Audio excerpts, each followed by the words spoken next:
সত্যি সত্যি তাহলে বাংলাদেশ ফুটবলে হামজা চৌধুরী ঘটে যাচ্ছে। এই যে আজ তিনি সত্যি সত্যিই তো বাংলাদেশে চলে এলেন, সত্যি সত্যি বাংলাদেশে লাল সবুজ পতাকাটা হৃদয়ে ধারণ করে জাতীয় দলের হয়ে তার ফুটবল খেলতে নামাটা এখন কেবলই সময়ের অপেক্ষা। এটা যে কত বড় ঘটনা, কত অবিশ্বাস্য ঘটনা, সেটা কি আমরা বুঝতে পারছি? দেখুন, বিশ্ব ফুটবল মানচিত্রে আমরা বাংলাদেশ কোথায়, কোন কোনায়, কোন তলানিতে পড়ে রয়েছি, সেইখানে ওই মানচিত্রের উজ্জ্বলতম দেশগুলোর একটা ইংল্যান্ডে নিজের ফুটবল সামর্থ্যের প্রমাণ দিয়েছেন এই হামজা চৌধুরী।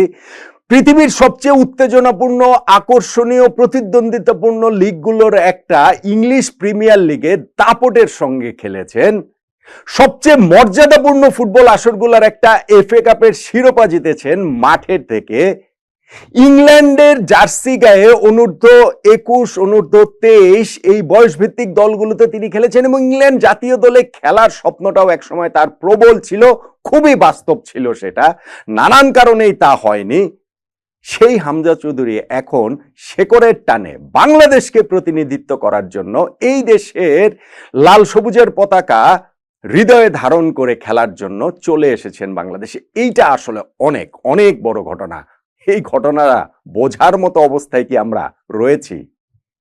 দেখুন, আমরা পড়ে আছি বাংলাদেশ ক্রীড়াঙ্গনে কে বড় সুপারস্টার, সাকিব আল হাসান না হামজা চৌধুরী, এই বিতর্কে সোশ্যাল মিডিয়াতে এইটাই ট্রেন্ডিং। আমার কাছে এইটা ভাই স্রেফ একটা নির্বুদ্ধিতা মনে হয়, স্রেফ একটা ফাজলামো মনে হয়। সাকিব এবং হামজা চৌধুরীর প্রেক্ষাপট আলাদা, দুইটা খেলা আলাদা, খেলার বৈশ্বিক অবস্থান আলাদা, বাংলাদেশের কনটেক্সট আলাদা, তাদের পার্সোনাল কনটেক্সট আলাদা। এই দুইজনকে এই মুখোমুখি দাঁড় করিয়ে দেওয়াটা আমার কাছে একটাই কারণ মনে হয়, অসম্মান করা।